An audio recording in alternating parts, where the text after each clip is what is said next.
nation, secular nation, fundamental rights are being violated. Article 14, 19, 21 are violated. Article 324 and 3, so many articles I am quoting. Election Commission has responsibility. Therefore, the Honorable High Court, I have approached Chief Justice of India ki already suo motu letter పంపించాను కనుక నీతి జరగాలని ప్రార్థించండి. అందరికీ ఈ విషయం share చేయండి. అన్ని పార్టీలు కలిసి నాకు మద్దతు ఇవ్వండి. అందరం కలిసి మన ఆంధ్రప్రదేశ్ని కాపాడదాం. పాలన రావాలి, పాలన మారాలి. 7569441275కి ఎమ్మెల్యేలుగా ఎంపీలుగా నిలబడడానికి ఇంకా మేము చూసారా, మీరు బాబు మోహన్ గారు జాయిన్ అయ్యారు మార్చి 4లో.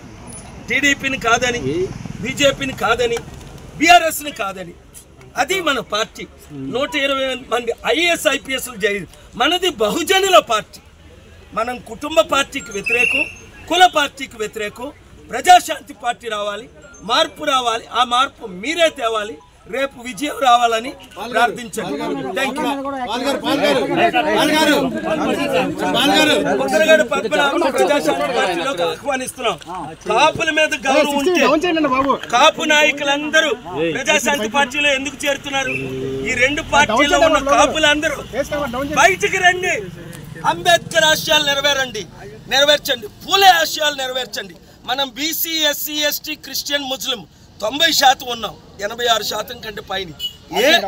రెండు కులాలే, రెండు కుటుంబాలనే ఏలాలి. నేను మీ కొరకు వచ్చా. దేవుడు పంపగా చిత్తశుద్ధి ఉన్న ప్రతి ఒక్కరూ 7569441275 కాల్ చేయండి. జాయిన్ అవ్వండి. మార్పు తీసుకొద్దాం. ప్రతి కుటుంబానికి ఉన్న 5 కోట్ల అప్పు తీర్చుతాను, అభివృద్ధి చేస్తాను, మీ కన్నీరు తుడుస్తాను. అందరికీ అన్ని విధాలు ఉచిత విద్య, ఉచిత వైద్యం, రైతులకు. స్టీల్ ప్లాంట్ ఎవరు ఆపారు? ఫిబ్రవరి 28ని ఇదే హైకోర్టులో నేను ఆర్గ్యూ చేసి ఆపడం జరిగింది. కొనకుంటా ఎవరు అమ్ముతున్నారు? మోదీ. ఎవరికి అమ్ముతున్నారు? ఆయన ఫ్రెండ్ అదానికి. ఎంతకు అమ్ముతున్నారు? 8 లక్షల కోట్లది 8,000 కోట్లకి. అంటే 100 రూపాయలది రూపాయికి అమ్ముతున్నారు. ఎవడైనా సత్తా ఉందా? ఇప్పుడున్న రాజకీయ నాయకులు బీజేపీ, మోదీ తొత్తులా కారా? ఆలోచించండి. Thank you very much.